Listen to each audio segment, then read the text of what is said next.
Some people wonder if Russia is the only country that has doped. Well, we know that that's not true. We know that East Germany had a massive doping operation in the 1970s. They doped children, girls and boys as young as 14.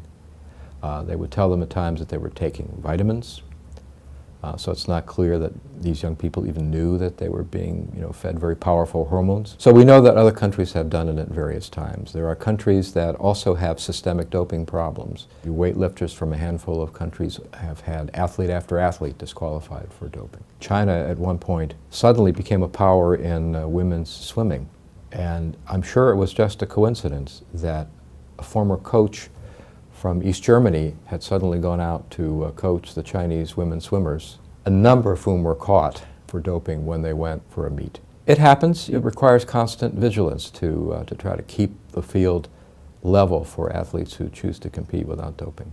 So when I started this work back in the really around the early 1980s, if an athlete was found to have doped, the athlete was sanctioned. So the athlete bore all the penalties. But it was obvious from the beginning, so that was a mistake. We had to see doping as a systemic issue. Yes, the individual athlete, as a moral agent, has to take responsibility for what she or he does.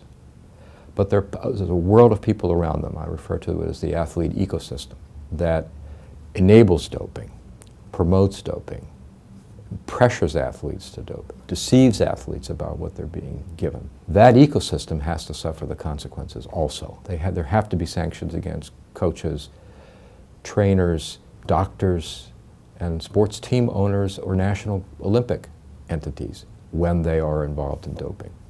It took a very long time to get that to become a reality. I believe it's just been 4 years since the official policy now has been to go after this ecosystem. Now, you want to get everybody responsible to suffer the consequences, and particularly the people, you don't want to insulate the people who actually treat athletes as if they were items on a factory line, and as one gets disqualified, they just run another one through. And we're just beginning to make progress on that front.